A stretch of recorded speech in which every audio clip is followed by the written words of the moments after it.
The following episode of Business Finance Matters is sponsored by Number 8 Business Finance. Number 8 is an independent business firm that works directly with businesses that are needing any form of advice, guidance, and support in their quest to access the many best fit financing options available.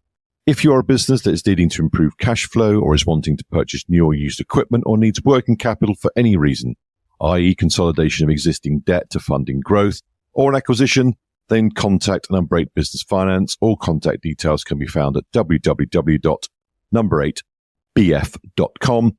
If you're interested in sponsoring future episodes of Business Finance Matters, all contact details can be found on Spotify.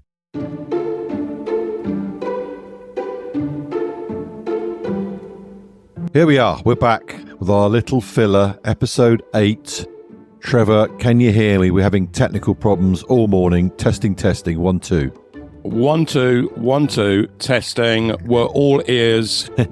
We're all ears. The ears are pricked, we said. We're about an hour and 20 minutes later than we had hoped. So what's been happening, Dave? What have you got to tell the folks? Oh, school's back for winter. Oh, yeah. So there was a lot of activity in the household this morning with college and all the various bits and pieces that go on. We're on the home straight to Christmas, Trev. No, don't mention the C word. It's far too early. The nights are going to come in quickly. It's going to get dark, and then it's going to snow, and then we're all going to be in hibernation. But you're full of good news, mate. What's the matter with you? On the positive, good. England are doing very well in the Paralympics. England are not in the Paralympics, Dave. I think you'll find it's Great Britain and Northern Ireland. Let's do that again. On the positive, Great Britain and Northern Ireland are doing really well in the Paralympics. Well done to them. Well done to them. Isn't it? Superb. It's great, Trevor, when the English, the Scottish, the Welsh, and the Northern Irish all combine together to create this outstanding team performance. Yeah, I'm surprised we haven't had a massive scrap back at the team camp, if I'm brutally honest. But I find it very inspiring. In other news, we're in 2 new territories, Dave, since we last recorded. We've moved into South Korea. And, I wonder what you're going to say then. I think it's South America. No. Don't even talk. Don't even go there. Well, clearly no one's going there. I think they're closed. Anyway, so yeah, we moved into South Korea and Indonesia. On some feedback, young Sam Phipps up at WSC Finance in Northampton got hold of us the other day, said how much he loved it. I also heard from Gareth Wilding, Adamantian. I'm sure I pronounced that correctly for you there, Gareth. Wasn't he a singer in the 80s? Gareth Wilding? No, Adamant. Oh, yeah. Yeah. All right, Dave. You had a busy morning. But no, Gareth, thank you for your very kind words and your support. Gareth is one of our guild members and actual part of the steering committee. Right. I tell you what. So we wanted to pick up, Dave, from the conversation that you and young Mr. Gordon Larson were having on our last podcast. Yeah. We started getting into a conversation that I think we were all keen to go further, but we've been banging on for long enough by that stage. But it was this relationship between the working regime, home regime, health regime, exercise regime, and all the rest of it. To remind ourselves and to remind everybody, we got onto the subject where Gordon was talking about, he's got a fairly obsessive attitude, behavior to work, to exercise, to his general life. And we then started talking about cycling, something that you're very much involved with. He's very much involved with. What have your thoughts been since then? What's been going through your mind?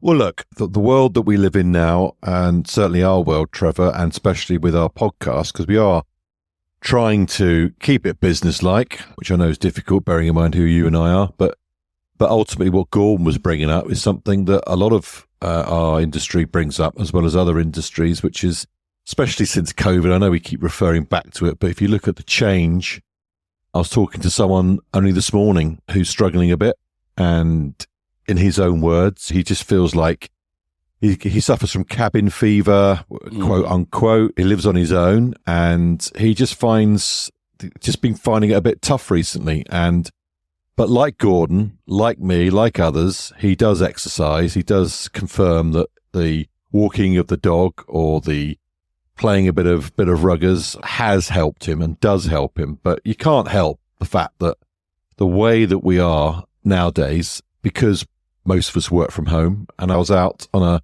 lovely corporate event with Ultimate Finance and our contact there, Steve Brook, friend of the show. And again, got talking to a few guys around the table, and the same topic came up. When we're all working from home, and perhaps the deals aren't going across the line quite as much as they used to, or the opportunities just aren't there anymore, or the landscape, or the economy, whatever it is, the general consensus is that there is a lot more challenges out there, and therefore, people are finding ways to deal with that. Now, Gordon and I hit the bike. I know you do the odd marathon now and again, Trev. And, you're going to swim across the Channel, aren't you, soon?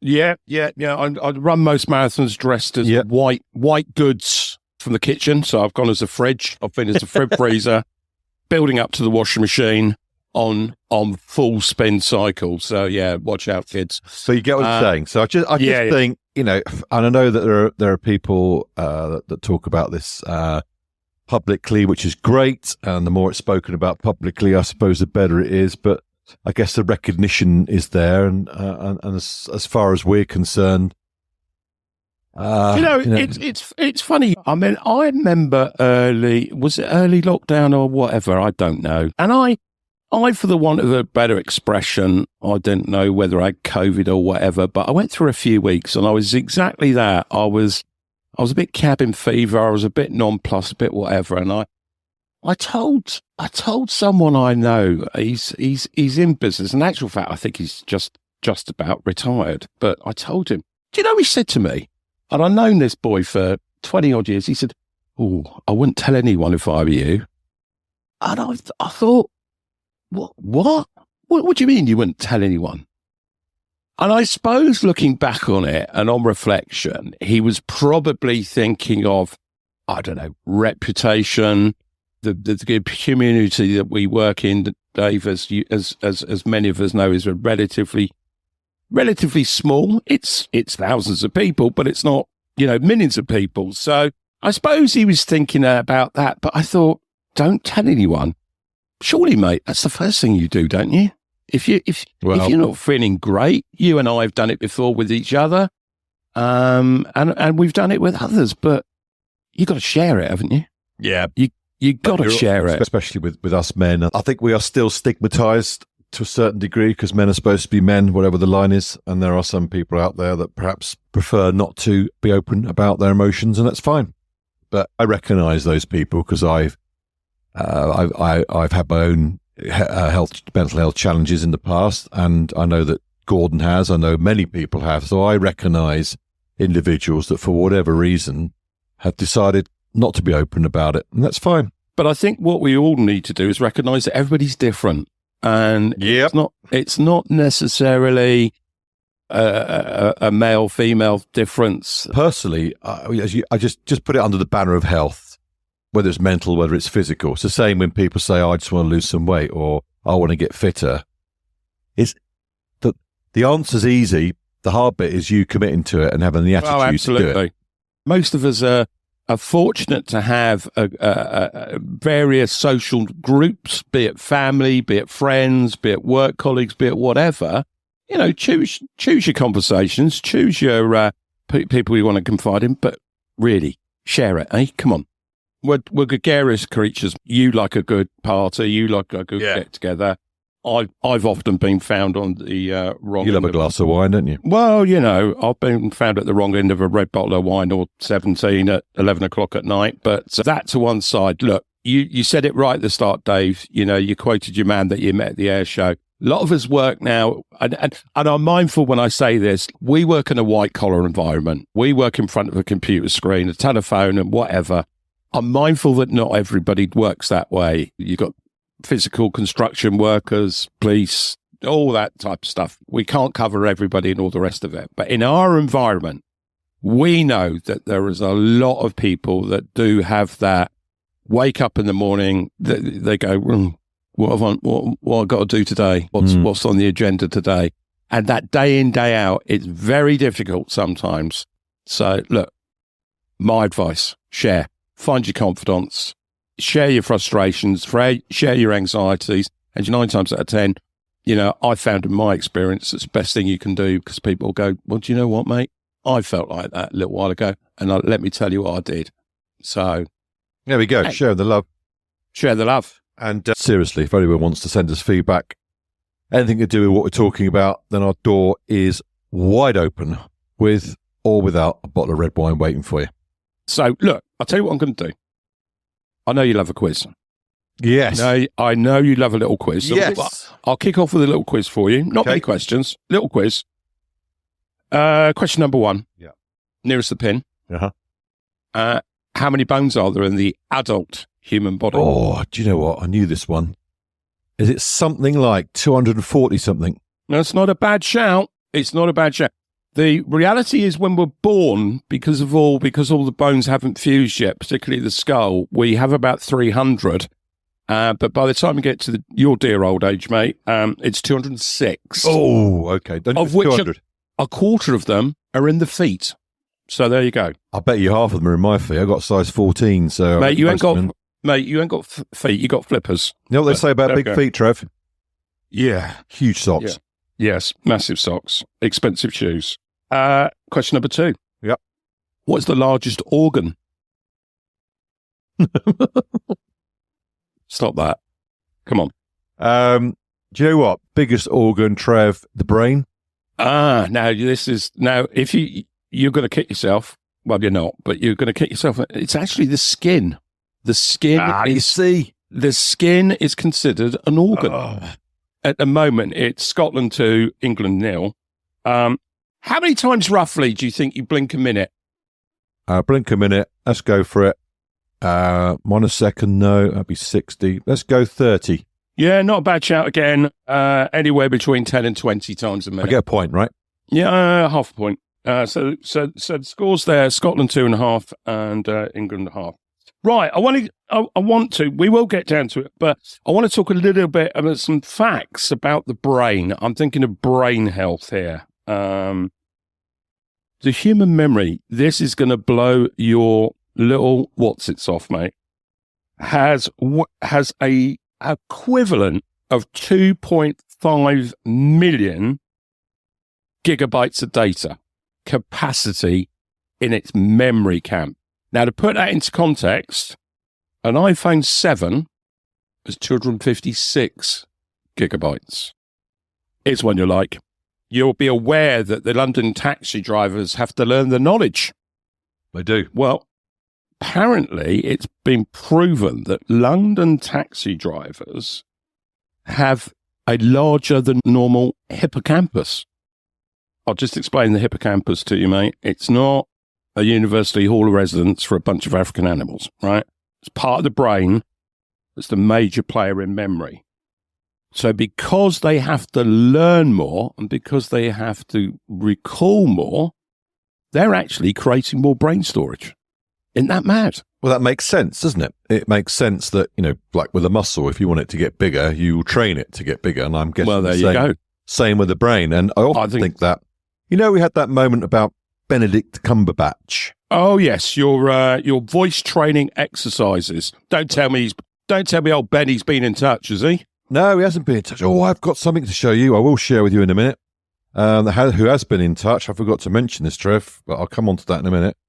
But Benedict Cumberbatch and all his actor fraternity, can you imagine the amount of lines and words those guys have to memorize going into a stage play in particular, because that's live? Yeah. Their brain must also be trained to a certain degree to memorize things. But listen to this. I don't know if it's going to come out on the microphone. Listen to this. David, I just felt compelled to put on my cowboy hat since I'm shooting in Calgary and let you know how wonderful I think your podcast is. I listened to all of them yesterday while I was signing book plates, and I thought, he's really good. He's really, really good. Who was that? That was Gillian Anderson. I thought I recognised the voice. So there you go, Trev. So we have got people out there who are sending in their messages and loving the work that we do. Yeah, it is. Yeah. Just a little forward reference, folks. The next full episode will feature for the first time a lender prominent in particularly the asset finance space. We're looking forward to that. We're yet to record that. We'll probably record that towards the end of the month and let that escape in the not too distant future. Very much looking forward to that. We have got our first sponsor. We'll talk more about that. If you're looking and want to get some publicity, we'd be delighted to hear from you, and we can give you details on that. We mention it all the time, but we're very close to the Guild's website going live. That's going to go live this month. Well, we hope we've opened up some thoughts there and some ideas, not necessarily any solutions. Dave, sorry you were you lost the quiz quite badly, but yeah, all right. Look, I might have lost the quiz, but have you got Oasis tickets? Would I invest £1,000 of the King's hard-earned pounds? No. Would I spend 3.5 days on a phone waiting for tickets? No. But listen, good luck to you. Those of you who got it, hope you enjoy it. I hope they're bigger than the size of a matchstick man when you're sat at the back of the gods, having paid 1,500 quid per seat, and you're relying on watching them on a big TV that's hanging over the middle of the auditorium. But there you go. Hey, I'm not bitter. I am not bitter. Good luck to you, folks. That it then, Dave? It's a little filler, little being the key word here. It's the little bit that we're trying to get right here. So our next episode, the longer version, is going to include our next guest, which is a lender. And hopefully we'll get that out before the end of the month. Okay, good. There you go, Trev. What are you going to try and say there? Right, folks, come close. No, a little bit closer. Come in a little bit closer. David's getting married next month. Shh, don't tell anyone.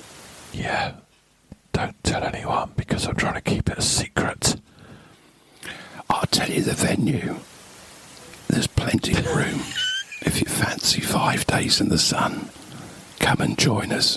The tickets are going on sale tomorrow. Bigger than the Oasis, mate. Okay, mate, right. Let's wrap it up. It's good to see you. And you, mate. And look after yourself. Keep your brain trained. Okay, mate. Goodbye from him. And it's goodbye from me.